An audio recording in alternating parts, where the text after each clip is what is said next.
All right, here we go. We're going to go over the quiz review for section 1.4 and 1.6.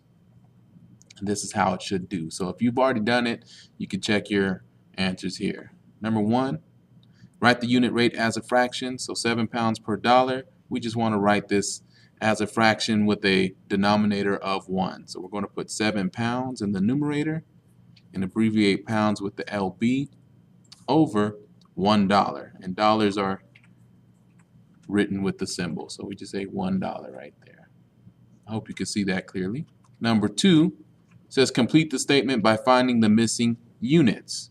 So this 60 needs to have the right units that will cancel out and leave miles at the end. So since there's hours already in the problem, that means this 60 has to have a unit of hours in it, and the answer has a unit of miles. That means the 60 also has to have a unit of miles in it. So now we just got to decide, where does the mile and the hour go? For it to cancel out, we're going to have 60, and since miles is left over on the top with the 480, I'm going to put 60 miles over 1 hour times 8 hours will equal, or supposed to equal, 480. So we're going to check to see if it works out. Well, if it's written like this, the hours will cancel out, leaving miles like we want, and then 60 times 8 is 480. So we get 480 miles. So this is what's missing. Number three says complete the statement by finding the missing units. So once again, we got to figure out what's missing. This one has gallons over mile. At the end, we have gallons, so we know that the gallons have to stay, and we have to cancel out the mile. So what's going to be missing? The mile with the 15. So we're going to say 15 miles times 2 gallons over mile. And if you see that, this will cancel out, leaving 15 times 2 gallons, which equals our 30 gallons. So what was missing was our mile. This is what we were missing right there on the top.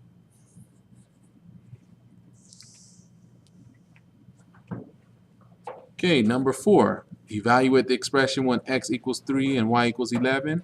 We're going to substitute the 3 in for the x and the 11 in for the y. So you need to show me that y is 11 minus 3 times 3. Now we use our order of operations. 3 times 3 is 9. And then we do 11 minus 9 is 2.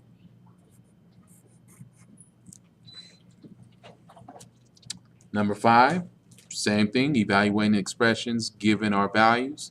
We're going to replace the x with 3 and the y with 11. When it's next to each other, it doesn't become 113, but it actually is multiplication. So we're multiplying 11 times 3, which is 33. Okay, next up, number 6, another expression to evaluate. We're going to substitute our new value of x, which is 3. So this becomes 3 times 3 plus 6 times 11. Order of operations says we need to multiply first. So we go 9 plus 66. And now we can add that together and get 75. Number 7, write the phrase as an algebraic expression. We look for our key terms, increased by. What does increased by mean? It means addition, and a number right here is our variable. So this expression would look like 7 increased by n. And there it is right there. Number 8, same thing, a phrase. we look for our key terms. We have less than, which is subtraction, and times, which is multiply, and then we have a number. So we have 8 less than 3 times a number. But we got to remember I told you to star less than? Why did I tell you to star it? It changes its order. So now this is going to be last. So that means 3 times a number, that's going to be 3n, 3 times n, less than is subtraction, 8. So you should have gotten that. So if you wrote 8 minus 3n, you are wrong because it has to be this order with subtraction. Number 9, the difference. Okay, so we know difference. What is that? That's subtraction.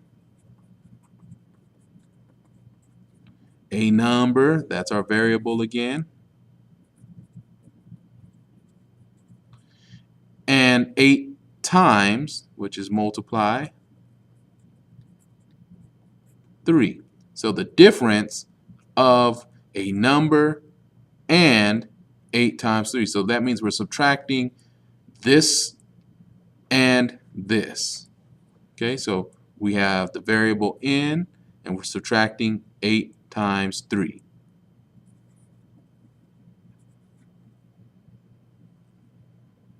Okay, and you can put these in parentheses if you want, but you don't have to because order of operations, we will already automatically multiply 8 and 3 together. So I usually don't put them there for that reason because I understand that. But this is our answer right here. That's what it means.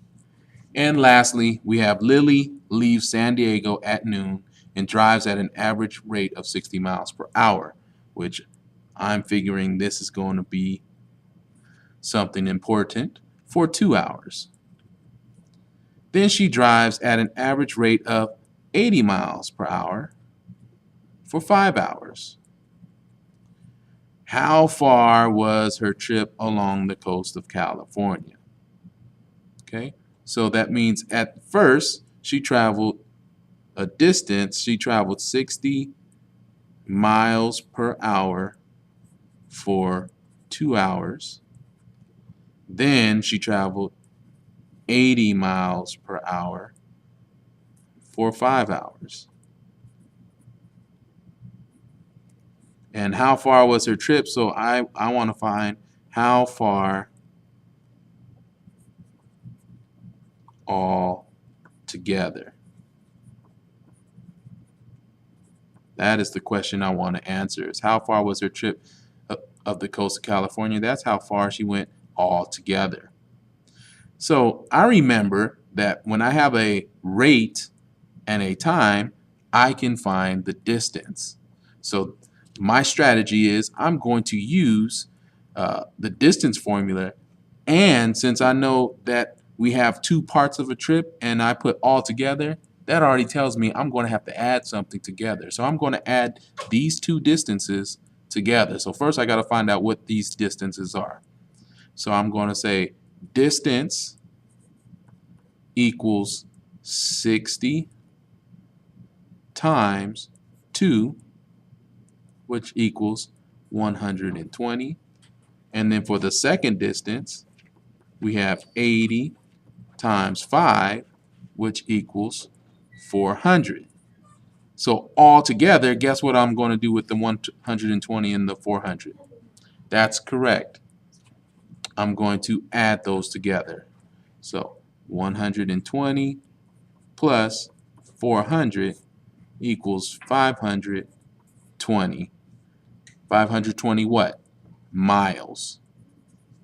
Because it's a distance that we are finding. And there, that is all the stuff that we have to know how to do for your quiz.